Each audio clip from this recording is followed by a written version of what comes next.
Okay. Game 5 prediction. Sino kaya makakauna sa tatlong panalo? TNT ba o Barangay Ginebra? So pag-usapan po natin yan. Mga ka-barangay, mga ka-TNT, yan. Pagkatapos nitong ating intro.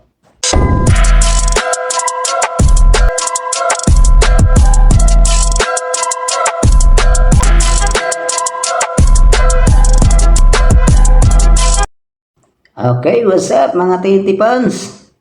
What's up mga barangay fans dyan? Yun. Ito po yung game 5 prediction natin. Sa oras na ito, yun. Yun nga, sa Merkulis. Merkulis po ng gabi, 7:30 PM. Ay magbakbakan na naman po ang TNT Tropang Giga versus Barangay Ginebra sa Finals PBA Commissioner's Cup. At ito po yung prediction natin. Unahin po natin ang Barangay Ginebra. Yan. May prediction po tayo ulit sa Barangay Ginebra. Tatlo po yung sasabihin natin. So, para po manalo ang Barangay Ginebra, number 1, ito po ang gawin nila. Kung ano po yung nilaro nila kahapon, na tinalo nila sa game 4 ang Tropang Giga, Tex Tropang Giga, higpitan nila ulit yung depensa nila kay RSJ. Yan. Kasi pag malas po ang mga locals ng TNT, tapos nabantayan po ng matindi si Hollis Jefferson, si Ronde, ay talagang matatalo nila ang TNT Tropang Giga. So, yun lang po ang panguna. Pangalawa, ito po ang gawin nila. Consistency lang nila. Ituloy lang po nila yung ano nila, yung opensa nilang maganda. Like Malonzo, Justin Brownlee, and sino pa ba? Stephen Holt, yan. At si Japet ha, take note, si Japet, maganda po nilaro kagabi. So, pangatlo, yan. Pangatlo po. Higpitan po nila ang depensa nila kay Arar Pugoy, kay Optana. Kasi alam natin, na puputok kagad, puputok yung dalawa na yan, anytime. At maging tulong-tulong sila sa depensa. Depensahan nila ang mga guards nila ng TNT para maging makuha nila ang game 3, ang game 5. Yan. So, yun lang po ang prediction natin sa Barangay Ginebra. At lipat lang po tayo sa kabila, sa TNT Tropang Giga. Ito po ang gagawin ng TNT Tropang Giga. Number 1. Ang gagawin po ng TNT Tropang Giga ay wag po nilang bibihin si Justin Brownlee.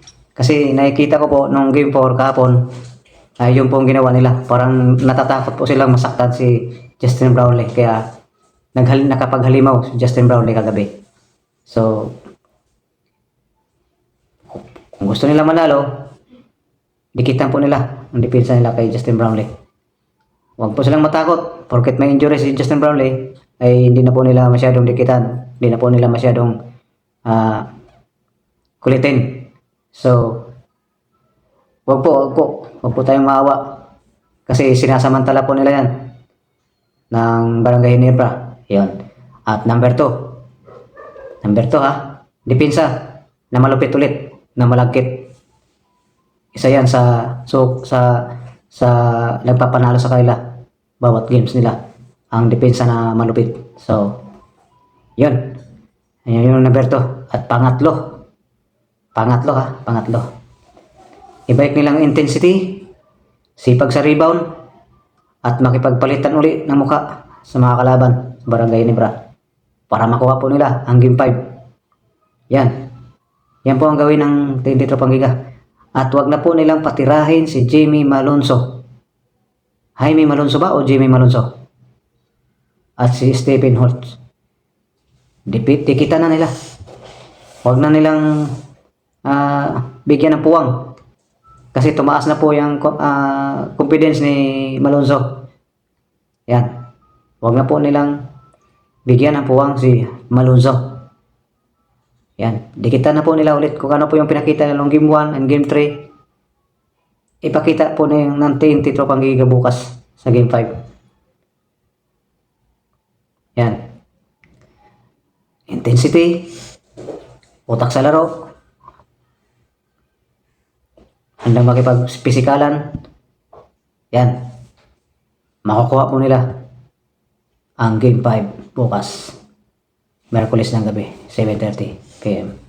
So yun lang po at maraming salamat mga katropa sa inyong panonood at palike and share na lang po at pasubscribe na rin po. At mga kabarangay fans dyan, yan, mag-subscribe na rin po kayo sa ating YouTube channel. At yun lang po, maraming salamat. Bye-bye!